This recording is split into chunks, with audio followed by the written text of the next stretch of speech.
Assalamualaikum warahmatullahi wabarakatuh. Perkenalkan, nama saya Divya Permatasari dengan NIM 2401700097. Pada video kali ini kita akan membahas topik penting dalam keamanan sistem komputer, yaitu fungsi hash, message authentication code, dan digital signature, lengkap dengan cara kerja penerapannya di dunia nyata. Yuk kita mulai. Fungsi hash. Pertama, apa sih fungsi hash itu? Secara sederhana, fungsi hash adalah proses yang mengubah data, apapun bentuknya, menjadi sebuah kode unik dengan panjang tetap. Kode ini kita sebut nilai hash atau diges. Contohnya, algoritma SHA-256 menghasilkan keluaran sepanjang 256 bit. Menariknya, perubahan sekecil apapun pada input, misalnya mengubah satu huruf atau satu bit, akan menghasilkan nilai hash yang benar-benar berbeda. Inilah yang disebut avalanche effect. Fungsi hash memiliki beberapa karakteristik penting. Yang pertama, non-reversible. Nilai hash tidak bisa dikembalikan untuk mengetahui data asli. Kedua, efek longsor. Perubahan kecil, hasil hash berbeda total. Ketiga, tahan kolisi. Sangat sulit menemukan dua input berbeda yang menghasilkan hash yang sama. Namun perlu diingat, tidak semua algoritma hash itu aman. MD5 dan SHA-1 misalnya sudah tidak direkomendasikan lagi karena rentan terhadap kolisi. Nah, MAC atau Message Authentication Code.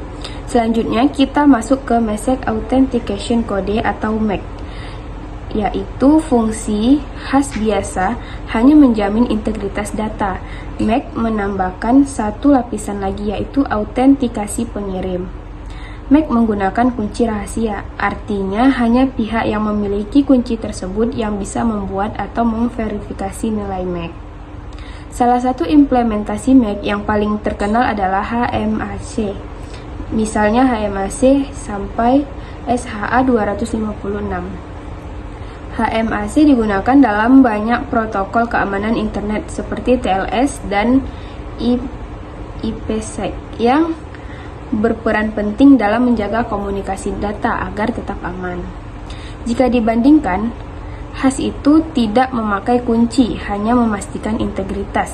Sedangkan MAC memakai kunci rahasia, memastikan integritas dan autentikasi pengirim. Selanjutnya yaitu digital signature. Nah, sekarang kita masuk ke bagian yang paling menarik, yaitu digital signature atau tanda tangan digital. Digital signature bekerja menggunakan kriptografi kunci publik, biasanya mengkombinasikan algoritma hash seperti SHA-256 dengan algoritma enkripsi seperti RSA atau ECDSA. Prosesnya seperti ini. Yang pertama, pesan asli di hash, yaitu menghasilkan nilai hash.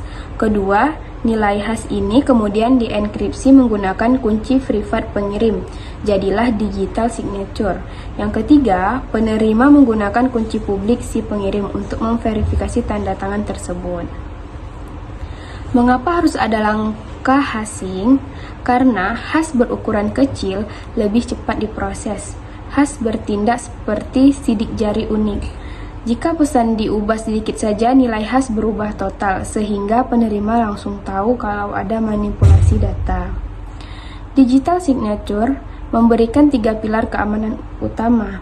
Yang pertama, integritas, yaitu untuk memastikan pesan tidak diubah. Kedua, autentikasi, memverifikasi identitas pengirim. Ketiga, non-repudiasi, pengirim tidak bisa menyangkal bahwa ia mengirim pesan tersebut. Nah, contoh penerapannya, salah satu penerapan digital signature terjadi di dunia pendidikan. Contohnya di Universitas Mercu Buana. Digital signature berbasis algoritma HSA digunakan untuk pengesahan dokumen proposal hibah dikti. Dengan digital signature, keaslian dokumen dapat diverifikasi dengan cepat, manipulasi atau pemalsuan dapat terdeteksi, dan yang terakhir, proses birokrasi menjadi jauh lebih efisien. Nah, namun ada tantangannya. Yang pertama, algoritma lama seperti MD5 dan SHA-1 tidak lagi aman. Kedua, keamanan sangat bergantung pada kerahasiaan kunci privat. Dan yang terakhir, ancaman keamanan terus berkembang sehingga standar harus terus diperbaharui. Kesimpulannya, fungsi khas MAC dan digital signature adalah fondasi penting dalam keamanan sistem komputer modern. Dengan memahami dan menerapkannya, kita dapat membangun sistem digital yang lebih aman, terpercaya, dan efisien. Terima kasih sudah menonton. Wassalamualaikum warahmatullahi wabarakatuh.